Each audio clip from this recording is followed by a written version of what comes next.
It's the Prentice Allsup Heating and Air Coach's Corner, fueled by Donut Country and McDonald's on 1019 100.5, 1450 WGNSSports.com and Big G TV.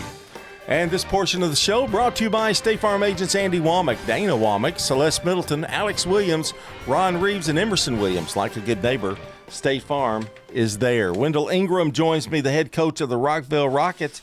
And Wendell, I'm looking at you're on a little bit of a roll here. We are. We're just having fun. I put it that way. We are figuring it out. Maybe having too much fun. I have to control them on the bench sometimes. They get too excited, and have to bring them back in a little bit. Well, you're 2-0 in the district, and that puts you in the attack mode for everybody else, right? You're the not the predator, but the prey right now. Right now I am. But it's we're doing it at the right time. I told our guys, hey, while we're at home, we need to win these before we go to our first road district, which will be next Friday. But we got to take advantage of our home court, play great in front of our home crowd. I told our guys it's kind of like being a car salesman. You have to sell your product before you get people to buy in. And a couple years ago, we was kind of like used car salesmen. Now I feel like we're selling those Teslas and foreign cars now. Porsche. Yeah. Like that. All of those. I can't fit in those, but I drive one. So. I can't either, brother. I'll tell you. Last three games, won 70-62 over a Seagull squad that I think is really, really good. 81-48 over Antioch, and then a 61-50 win last night over Riverdale. No, that was a girl score. I'm sorry. 79-50. 79-50. And that's got to feel good, those district wins to take them. And the way they're doing it is like every Friday night there's a district game. Every Friday night's a district, Tuesday night's a region, or if the region team didn't have any availability for a game, you just try to find someone to play.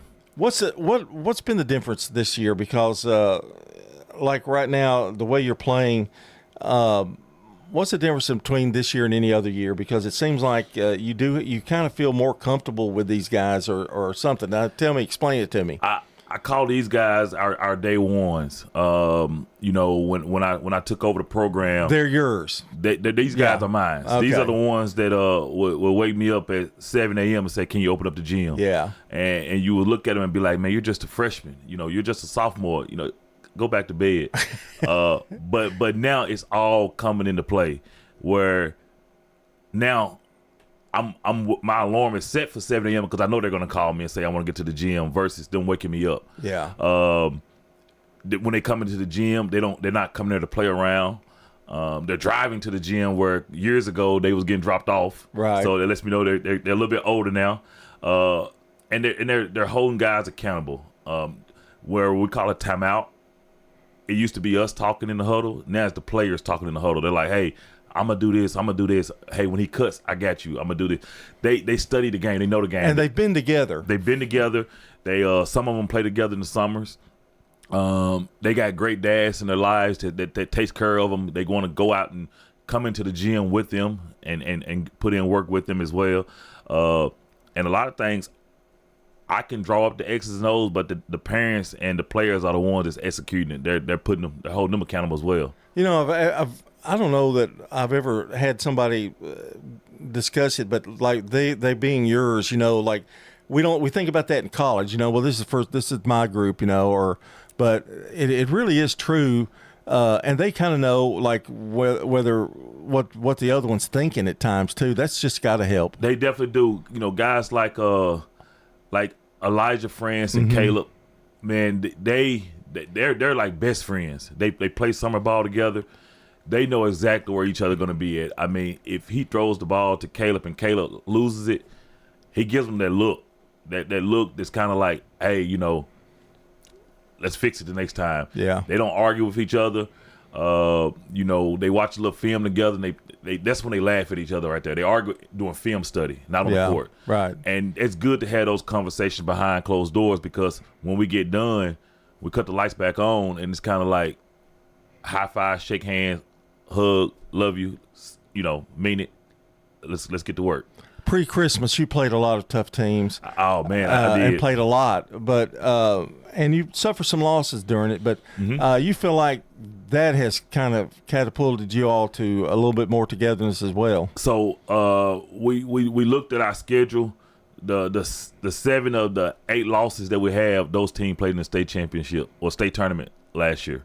Tullahoma, Lipscomb, Innsworth, those teams. They should have fired you by then. Man, they should have. Either that or they thought I was probably getting some money under the table for sending players or something like that. I don't know.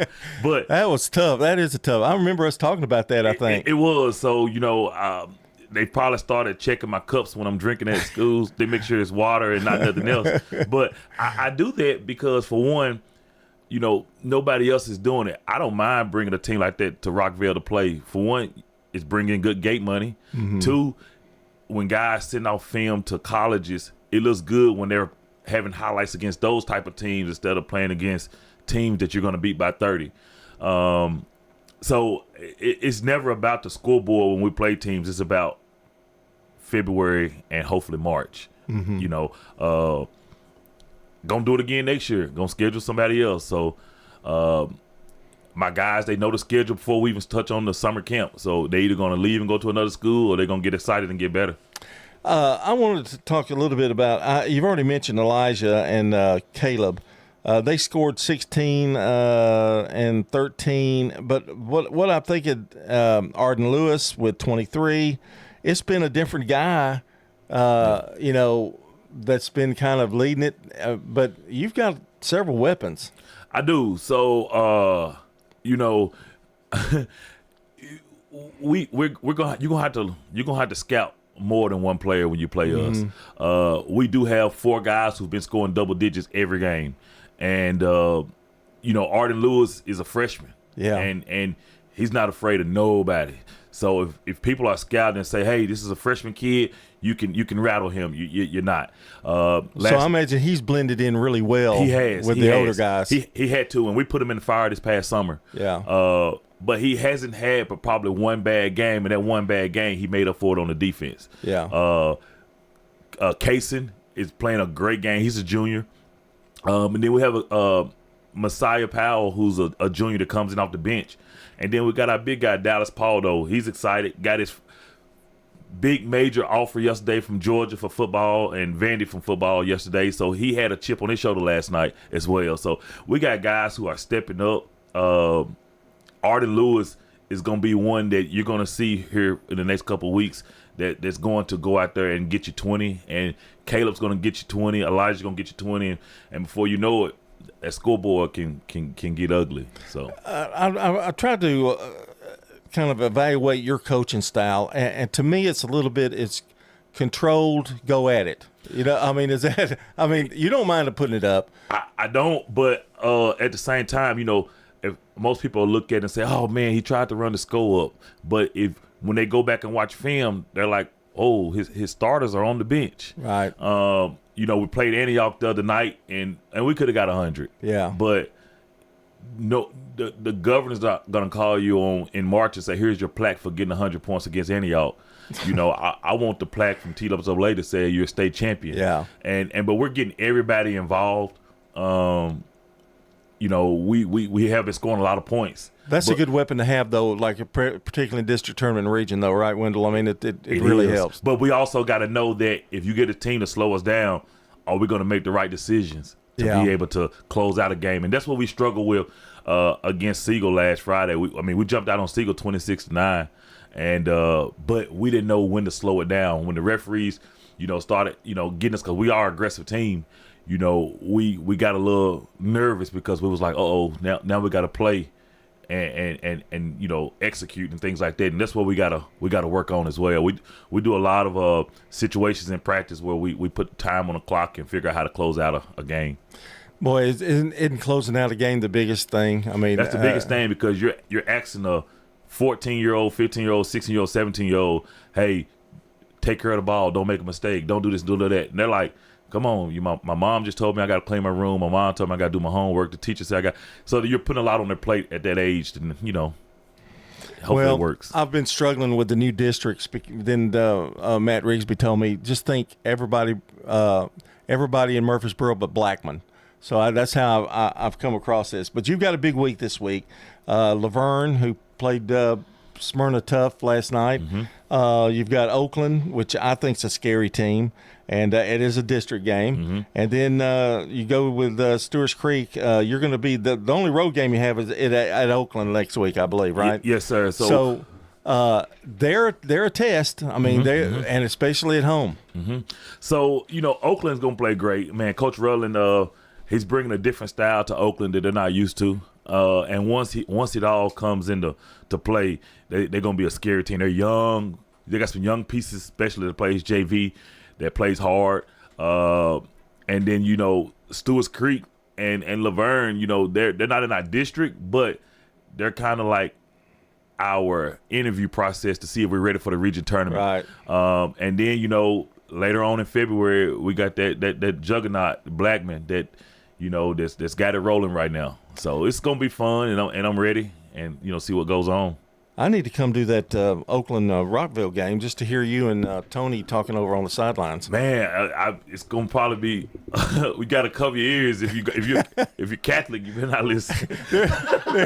There'll be some trash talking going on. Oh, it will be, and then we'll go and celebrate at the concession stand together. Wendell Ingram's been our guest here on the Prentice Alsopinian Air Coach's Corner, and appreciate you being in. And we'll see you in a couple of weeks, Wendell. I'll see you sooner than that, probably next week. This show brought to you by Dan France Concrete, a licensed and insured residential and commercial concrete construction contractor serving Middle Tennessee. That's Dan France Concrete.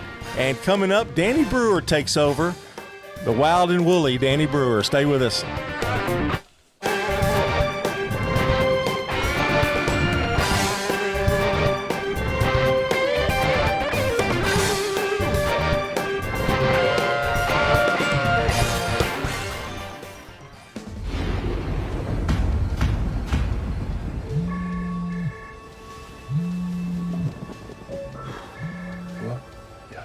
I'll be right there.